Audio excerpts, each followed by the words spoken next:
നമസ്കാരം. വയനാടിനെ രാഹുൽ ഗാന്ധി വഞ്ചിച്ചു എന്നുള്ള പ്രചാരണവുമായി റായ്ബറേലിയിൽ മുന്നേറിക്കൊണ്ടിരിക്കുകയാണ് BJP സ്ഥാനാർത്ഥി. വയനാടിനോട് രാഹുൽ ചെയ്ത ചതിക്ക് റായ്ബറേലി മറുപടി നൽകും എന്നാണ് BJPയുടെ സ്ഥാനാർത്ഥിയായ ദിനേശ് പ്രതാപ് സിംഗ് ഉറപ്പിക്കുന്നത്. രാമക്ഷേത്രം അല്ലെങ്കിൽ മോദിയുടെ ഗ്യാരണ്ടി തുടങ്ങിയ നിരവധി ആയുധങ്ങളൊക്കെയും BJPയുടെ കൈവശമുണ്ട് എങ്കിൽ പോലും വയനാട് തന്നെയാണ് ഇപ്പോൾ റായ്ബറേലിയിൽ ഏറ്റവും അധികം ചർച്ച ചെയ്യപ്പെടുന്ന വിഷയം.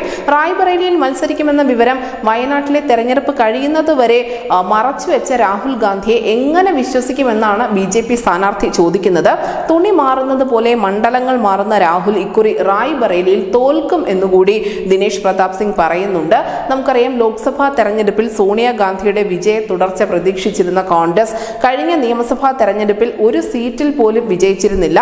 5 മണ്ഡലങ്ങളിലായി 1.4 ലക്ഷം വോട്ടുകൾ മാത്രമേ കോൺഗ്രസിന് അവിടെ നേടാൻ സാധിച്ചിരുന്നുള്ളൂ. 2019 സോണിയാഗാന്ധിയുടെ ഭൂരിപക്ഷം 2 ലക്ഷത്തോളം വോട്ടുകൾക്ക് ഇടിച്ചതും കഴിഞ്ഞ രാജ്യസഭാ തെരഞ്ഞെടുപ്പിൽ റായ്ബറേലിയിൽ നിന്നുള്ള 3 സമാജ്വാദി പാർട്ടിയുടെ MP-മാർ കൂറുമാറിയതുമൊക്കെ BJPക്ക് അനുകൂലമായ കാറ്റ് വീശാനുള്ള സാഹചര്യം ഉണ്ടാക്കുന്നുണ്ട്.